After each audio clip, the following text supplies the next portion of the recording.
I need to sneeze. Howdy ho, my peeps! It is Sunday morning. I probably should have filmed this yesterday, but I didn't really have time. I had gone into town, and by the time Grant and I got back, I was having gout elbow again, and so I took some gout elbow medication and lay down. Then I went on Periscope and hung out with Miss Suzanne for a while. That was really fun. We had a great time, just the two of us. We closed down the joint, and there was just two of us left when we said goodbye. So that was really fun. I really like Miss Suzanne. Miss Suzanne, not Miss Suzanne. If you don't know Miss Suzanne, go meet her. I'll link her channel below. She's a great human being. Anyhow, so I'm going to mask today. I'm going to do two things. I'm going to mask my face, but I'm also going to mask up my hair with this oil. I've been trying to use the oil at least once a week. I don't know if it's helping or it's not. It's probably not, at least not helping my hair grow, but who knows? I mean, you'd have to use it for 6 months to know. But one thing I've noticed is it's really helping the texture of my hair. And my hair looks freaky right now. It is raining, so my naturally curly hair just absorbs all of that and decides to go wild, which I sort of like in a way. It's kind of neat. But anyhow, so I'm going to do that. But today's mask was inspired by, I'm going to call her my sister-in-law. She maybe technically is my ex-sister-in-law, and I haven't seen her since she was 7 years old. That was back in 1980. But somehow I still feel connected to my ex-husband's family, and I've reconnected with them since Facebook, and that's been pretty nice. I've really enjoyed that, seeing what happened to all the girls. My ex-husband had a total of 9 siblings. There were half siblings, and there were a couple of, and it was a blended family, so there were, I think, 3 different groups of kids, but they were all connected on one side or another by blood. So they were quite a group, and when my mother-in-law and father-in-law died in 1980, or maybe it was 81, that was the last time I saw any of those people. So, you know, thank you, God, for Facebook, because it's been nice to reconnect. Anyhow, so my sister-in-law, Michelle, was talking about using plain old white glue as a facial mask. And I thought, well, that's a different idea. I haven't done that yet. So, well, I have done it on my nose, but I haven't done it on my whole face. So I'm going to do it on my whole face. Now, I haven't prepped my face at all. I put on some of that snail repair cream that I got at Daiso last night. I put that on my face and went to sleep. And so I'm not going to do anything. I am not going to wash my face or do a thing. I'm just going to slap on this white glue.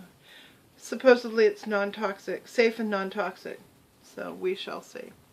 And while I slap on this white glue, I am going to talk about photographs and family. Oh, can I use this arm? I can't. That's my gout arm. I can't bend the arm. What am I going to do? Well, I guess I could do it like that. And then I'll change. Anyhow, I have been cleaning, as you know, and continuing to organize. And one of the things I've been doing is getting all of my photographs near an exit, so that, you know, in a cabinet or something near an exit, so that in case of bugging out for a fire or whatever, I will have my actual photographs in a box. Or actually, it's probably going to be more like, you know, several boxes. And in addition to that, I want to archive all of my photos, and that's a huge amount of photos.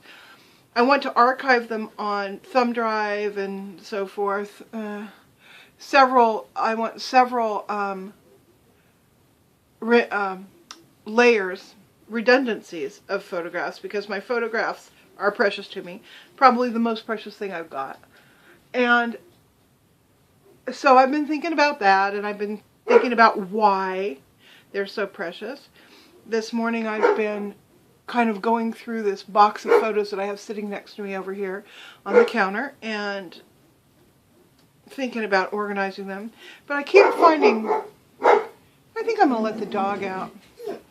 Hang on a second, I'll be right back. Okay, I'm back. The dogs were yappity yapping. There are other dogs up in the pasture, and boy, that makes them excited. So anyhow, I'm looking at these photographs, and I don't know about you, but when I look at photographs I haven't seen for a while that have emotional material in them, I feel this weird little jolt in my stomach, almost like a jolt of adrenaline or something like that. It's a weird feeling. And boy, was I getting jolts today. I was looking at photos from when my children were young and they had gone on these vacations with my parents, their grandparents, and I wasn't there. That happened a lot. My kids were very, very close to my mom and dad, and my mom and dad were surrogate parents, really, for my kids in a lot of ways when I was unavailable. And I often was. I was often, like I would be working my clothing store, or I would be, working at the publishing company after I started working there and stuff like that. And so my parents, being retired, they had a lot more opportunity to do things like take my kids to the coast or to go visit their great-grandparents. I also ran into some photos that made me feel a little weird.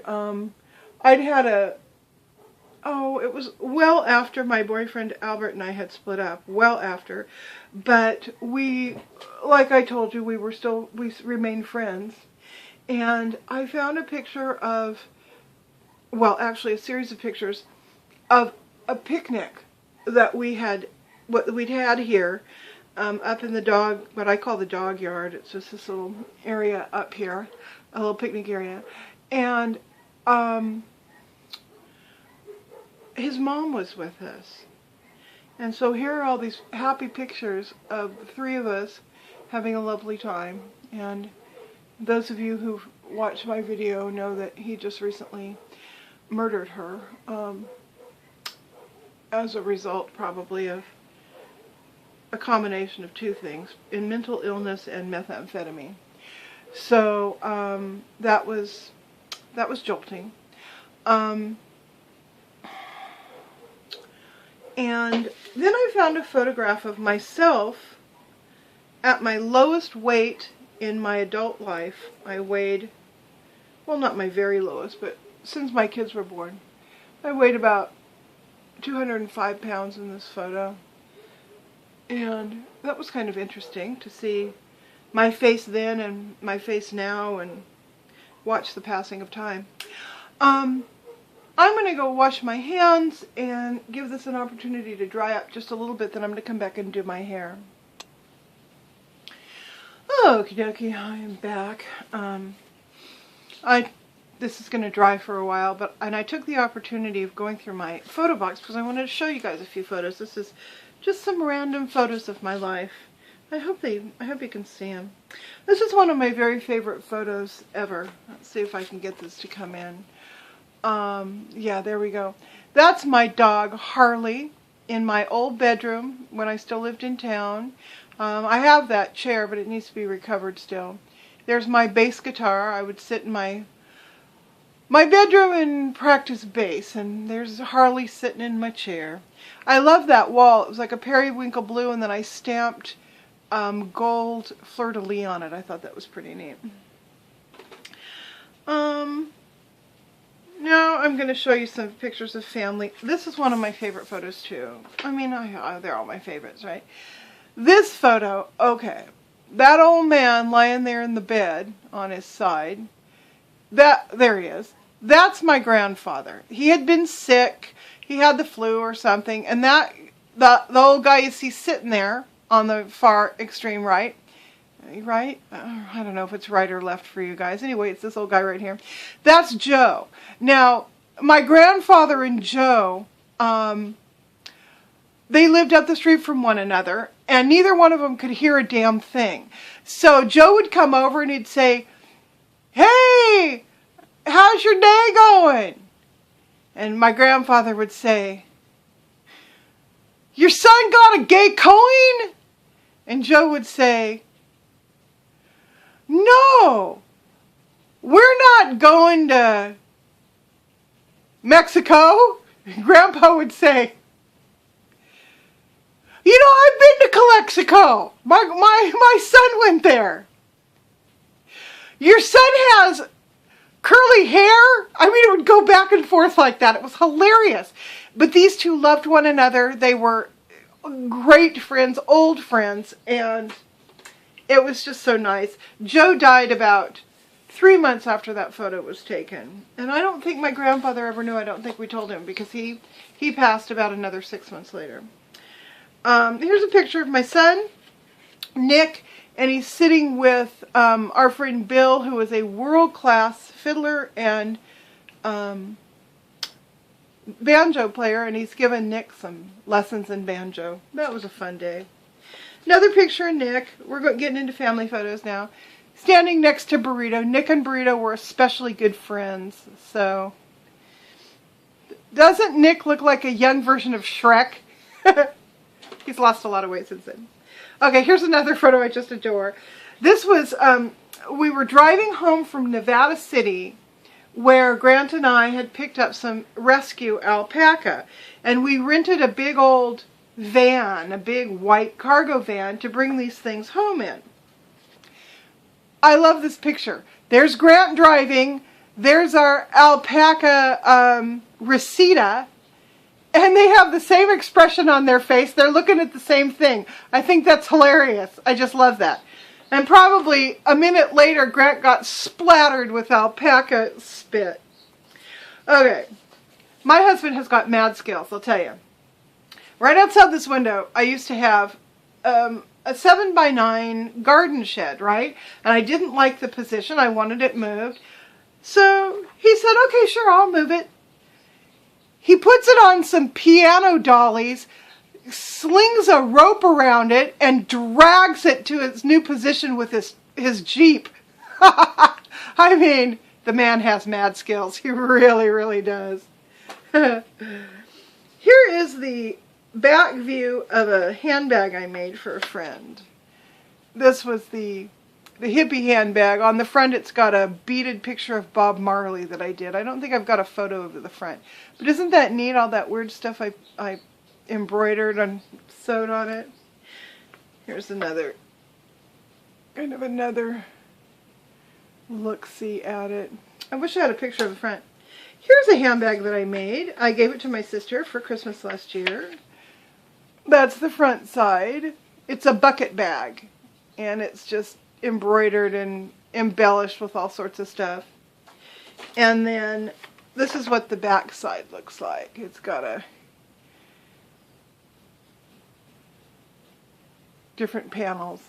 I really love making handbags. I need to get back into that. Oh, after both my grandparents passed, I brought all their stuff back. In and among their stuff were a couple of big fiber barrels full of craft yarn, just full. And most of it is that, you know, Red Heart stuff from the 1970s. Well, the first year, I went ahead and I crocheted up a bunch of these lap robes. I think that's got 2 strands of yarn. I did it on really big crochet hook. This is just one of them. And I probably did a dozen or 15 of these. And I donated them to our local old folks home, which is no longer in business. They closed up. And I don't know that any of them actually got to any residents. I should have walked in with them and handed them to people and sewed their names on them and then gone back and make sure they still had them, because that place was notorious for, you know, stuff getting stolen by the people that worked there, blah, blah, blah. I don't know why anybody would want my hideous lap robes, but you never know. And then here's some more charity crochet that I did. That's a bunch of baby booties. Some of them in hand spun, some of them in cheap yarn, all of them in probably remnants of yarn. And those I crocheted and gave to the pregnancy care center in our town. I'm going to show you some pictures of the yarn that I spun from my very own alpaca fleeces. That was a wonderful turquoise combo. I loved that. And this was more kind of in denim blues. This is all alpaca fiber, incidentally, or alpaca wool blend. This was kind of a sunny yellow and brown sort of banana-y color. And then this is a light pink. Now a lot of that yarn, it was made up into skull cap type hats that my brother sold at his store. And then much of it was, some of it was eaten by moths, which was horrible. And then some of it has made its way into those, let's see if I have one sitting here. I don't. You know, you guys have seen those beads that I'm making, that where I have got the yarn and the copper wire twisted around them. Well, a lot of this yarn has made it, bits and pieces have made it into that project. So I try to use everything. Here's a photo I really like. This was a vignette I did for Christmas one year on a tabletop. I love to do pastel or bright pastel Christmases. So you've got the pastel poinsettias, and you've got some of my poodles in there and some lampshades that I made. I thought that's kind of a neat vignette. Back when we had water in California, I had a very lush front yard. I want to show you what it looked like. Lots and lots of plants, and they grew beautifully. That is, I don't know if you can tell, that's a Taco Bell flag. It's got the Taco Bell Chihuahua. My son worked at Taco Bell, and he brought me that flag, so it was hanging in my front yard until it deteriorated. Again, one of my favorite photos. Now, this is a picture of my front porch.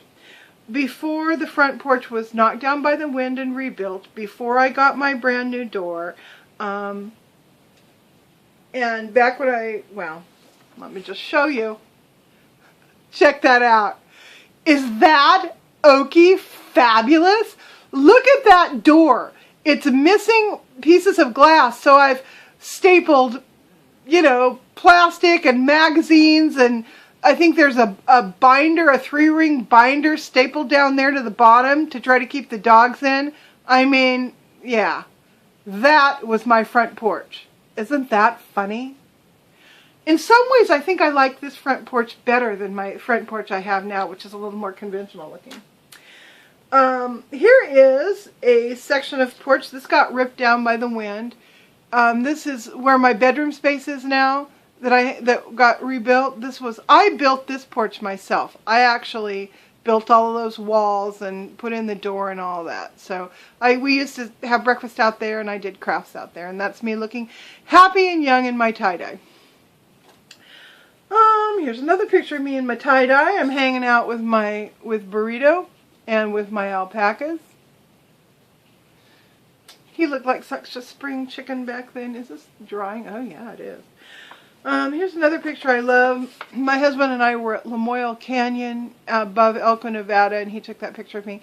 I love it because you can see that I actually had beautiful brown hair, and a lot of it way back then. Another picture of me hanging out in a mud hole up at Mono Hot Springs, where my son works every summer now. That was a slightly warmer than lukewarm pool, and every once in a while it would fart. I mean, all these bubbles would come up out of the bottom of the pool, and they would smell really sulfury, right? And so, you know, you'd be just kind of hanging out, and then brrr, all these bubbles would come up. And I got to thinking,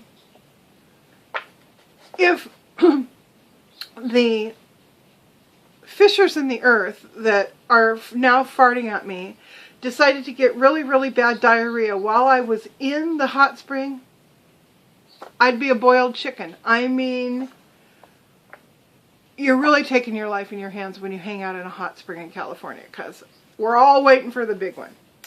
And I'm going to leave you with this last photo, which is me at my lowest weight. This was 15 years ago, and this was taken at my work, in my cubicle, and you can see, yeah, I did have hair, and it was lovely. So there you go. Not that that matters. I actually think I kind of look better now, but whatevs. Okay, so now what I'm going to do is I'm going to put some oil in my hair. Us, it's just a rambling kind of video. But I'm feeling rambling today. I really am. I'm feeling like, there we go. It's rainy, and it's dim, and it's wet, and it's lovely. And I'm feeling so good about that. I'm going to shake it.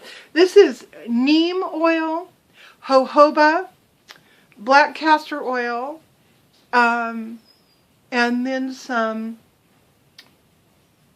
rosemary, clary sage, lavender, and peppermint. So that's what this little concoction is.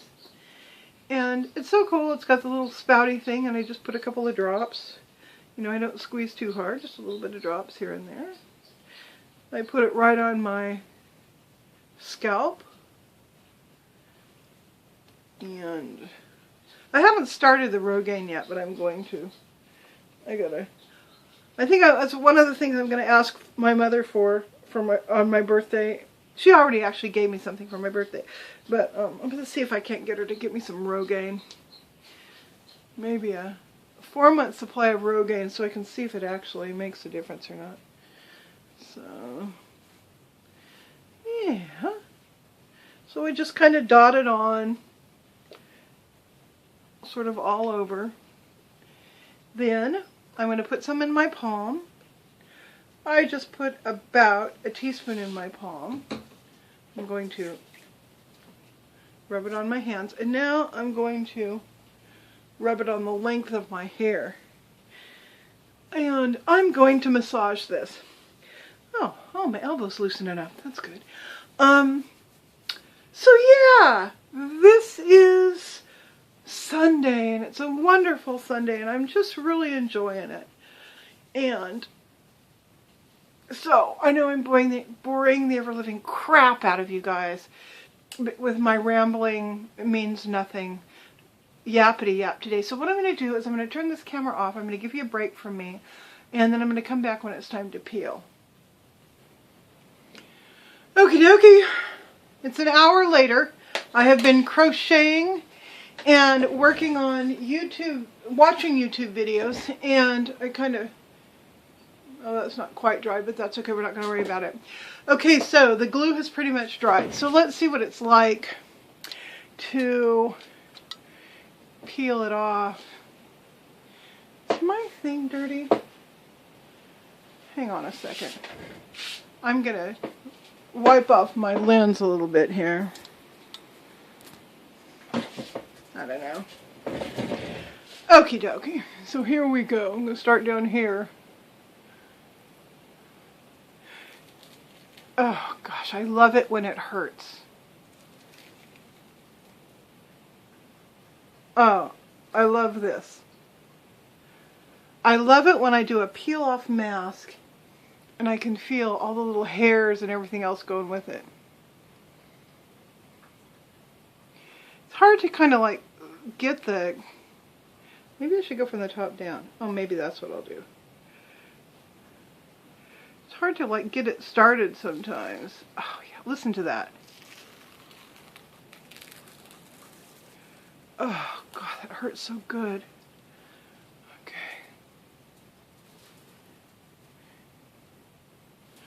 Oh, Michelle, this was a great idea. Why didn't I think of this? Oh, I gotta put on my glasses and see if there's anything on this.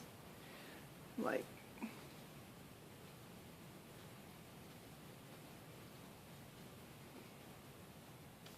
hard to tell. It looks like maybe little fine hairs are coming off with it. Whew, that felt good. Oh, I wonder why I like the pain so much. I mean, I like to pluck my eyebrows because it hurts a little bit. Now, I'm not a cutter. I've never done any of that kind of self-harm stuff. Although I think I probably understand it. I could see why somebody might. So, this is not to denigrate anybody who does. I understand. I mean, we all have our thing. Like with me, it's M&Ms, right? Try to keep this in one piece if I can. I wonder if I just rip it. Let's see what happens. Let's see if it takes my skin off too. No, it didn't. But it does leave it nice and red. Okay. Rip. Ooh, rip. I like that. So anyhow, there's something about the pain of it that's sort of appealing. I wonder why we do that. I mean, I've read all sorts of reasons why we like a little pain or a little fear in our lives. But human beings, man, we're all such a bunch of crazy people. Even if you're not crazy, you got hidden crazy. Ooh, gosh, it feels good to pull it off in one fell swoop. Ooh, I love that. So, I guess for me it's not the sustained pain that I'm into, but rather it's the quick pain and then the relief of pain. Quick and release, quick and release. That's what seems to appeal to me. I think that's why I like plucking my eyebrows, because the pain, it's a quick and then a release kind of pain. This is good. So anyhow, I was watching my subscriptions today. I watched Book of Uma. Oh, if you haven't checked out the Book of Uma, do. She's just a fabulous person. She's beautiful and smart and thoughtful and graceful and just really a neat lady. And I was watching Thrifty 50 today. And I haven't watched Lilybug Lane, but I'm going to do that. And I watched Steph Arizona, who I just started watching. It's a girl who has very, very long hair, and a lot of her videos are about how to care for your hair and all that. She's quite young. I don't know, in her 20s probably. Who else did I see today? Oh, I watched Marnie Causey. Good heavens, that woman was rocking it today. She looks so beautiful. She's always beautiful. She's just a beautiful human being. But, boy, she looked gorgeous today with her hair and makeup. This darling little floral top. I told her she looked like a little piece of vanilla cake. Vanilla sponge cake. Just darling. Of course, I stole that line from Marie Antoinette, but still, you know. It's a good line. If somebody writes a good line, it's nice to have it, you know, have it used more than just once. If you haven't seen the Marie Antoinette movie that Sofia Coppola did a few years ago, watch it. It is such a good film. It's a beautiful film, visually beautiful. It has a really interesting soundtrack too. Okay, so, well, in addition to the fact that I got to have a little bit of pain, which was lovely, yanking my skin off, the first layer of skin off with some glue feels really good. I'm not going to pull this out because it would take my hair out, so I'm just going to wash that off. So anyhow, so what's my feeling about using glue? Well, you know, I don't know if I'm going to react to it later or really what's going to happen overall, but I will say that my face feels extremely smooth, just like it's been dermabrated. I mean, it really feels good. And yeah, I would say that's so far, unless I have a weird reaction, I'm saying I really, really like it. I love the way it feels. So, yeah, thumbs up on the glue mask. So I'm going to leave you now. I'm going to wash off the rest of this. I put a bunch of, let's see. I put a bunch of coconut oil in my hair too, about 2 tablespoons worth. And so I am going to take it down and gently comb all the oils through my hair. And yeah, then I think I'm going to go sit in my living room and enjoy this beautiful wet day. So please check out Cynthia's video as well. I'm going to link it down below. She really is the guru. I mean, Cynthia really, she's got the whole beauty thing down to a science. I'm just kind of hit or miss on it. So anyhow, I'm going to stop rambling and I will see you all later. Bye.